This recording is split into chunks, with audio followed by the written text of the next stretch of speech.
Yeah, years ago, my old dad, my mum met this guy called Bob Hill, yeah? And Bob Hill, nice guy. He took on big responsibilities. He took on my sister Jackie, she was only a baby. Then there was me, and my sister Dinah, and my brother Keith. Yeah, there's a good man to take all that on, you know what I mean? But my mum and Bob got together, and they used to work really hard, yeah? And then the council give us, or give my mum, and my dad a place in Mill Hill Road, big, massive house. And, you know, I went up there, freezing cold. And this woman next door, she gave us loads of coal, and we put coal on the fires, all the fires around the house, yeah? Loads of rooms. My mum was like in tears, my dad was in tears. It was all crying, you know, such a beautiful place. Massive, big. Anyway, my dad and my mum, we still worked, but my dad decided for my mum not to work so hard, you know. Anyway, my dad used to work in a place called CAV's in Acton, down by the Val Flats, and it was closing down, and my dad was security down there, and there were some guys that come into the place, taking all the scrap metal out. What was there? Only the scrap? What was there? Not the scrap. What was around the gaff? And the cables, the big copper cables. There was thousands of them, you know, because there was these big presses in there to press all the cars and vans and stuff, you know.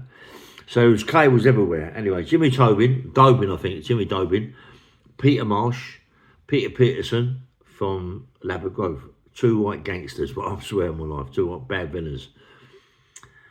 And I was thinking, my dad asked, and I got a job down there, and my job was doing what they done, going around getting all the scrap, what was available, and also cables.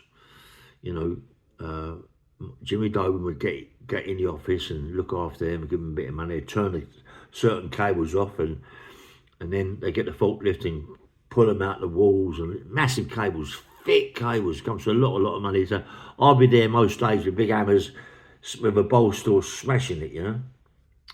Good job, mate. I was getting good money. He was looking after me. And one day my dad was there. There was two security officers. Usually there was four. There was just two this time. And my dad was in the office, and it was called an office then, but it was a big place where I had all the electrical boxes and everything, yeah. But my dad was in there. And Jimmy's over in there, asked my dad to turn something off. And my dad said, look, you know, anyway, my dad turned it off, and we got the massive cables, and we was working all day with smashing these cables to pieces. You know, you can imagine, can't you, sawing it, and then cutting and taking all the wire off, and then the lead and the copper and all that. You know, it was an unbelievable job. It was a bit, I got good money. They always looked after me, yeah. I was a powerful kid. Anyway, so one day Jimmy Tobin wasn't there. So it was Peter Marsh and Peter Peterson was there. And what they'd done, we had to go to Labrador Grove to pick something up. So I got in the car with them. They had an old blue Austin Westminster. And we're driving down Duquesne Road.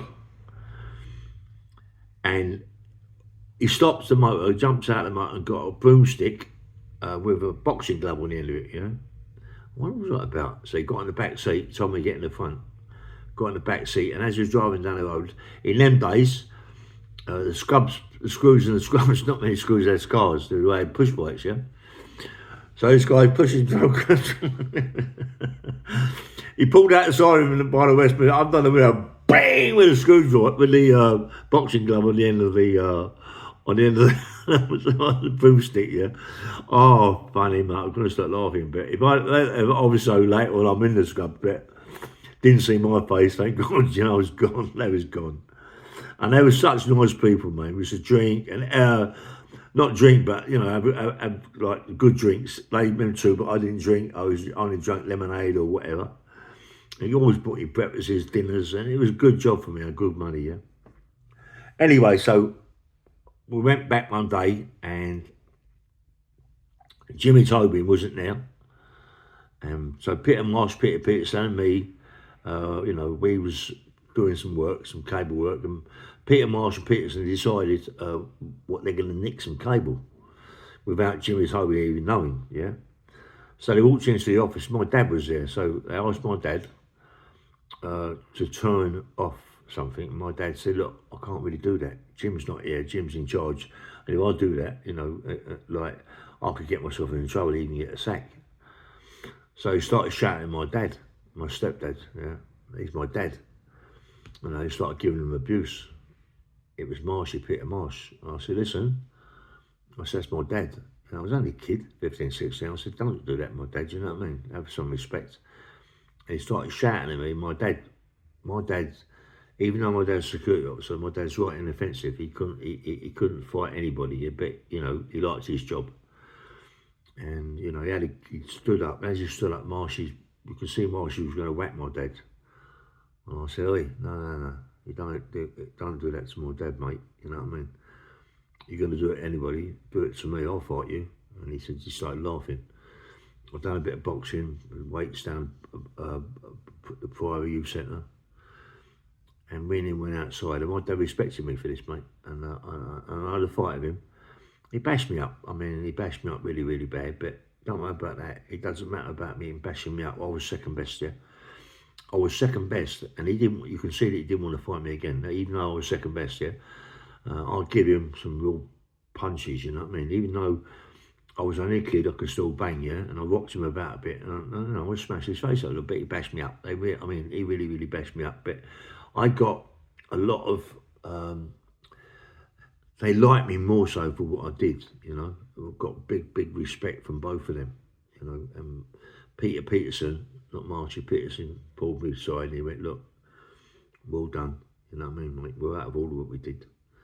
He said, oh, get all of that. He gave me 100 quid. 100 quid in them days was worth like 400 or 500 quid a day, you know what I mean? And I couldn't believe it, you know? My wages was about 80 quid, 650 quid, something like that, yeah? And I was right, I couldn't believe it. I was really over the moon. And Marshy, we had a fight with, you know. One day, I'm walking around there with him, and best me and him. And, you know, you could see that I respect, but not only did I respect, he could see it in his face that he was like gutted, even though he gave me respect, he was gutted for what I did, yeah? And he tried to push me in a hole where these big lathes come out. These big lathes come out of pick for Zeus to come, this big firm, and pick the lathes up and take them out and load loaders, yeah? And so they left a hole in there about 10, 15 foot down. And being that it was like that, they used to always fill up with water because they had water pipes that go into the machines. And then the water in there is, I don't know, it could be 4 foot deep, could be 20 foot deep, you know what I mean? But anyway, he pushed me into this thing, thinking it was funny. And the water come up to my waist, you know, and it was, and I was screaming. I don't know how to get out, you know what I mean? And I was screaming to get out of that fucking place.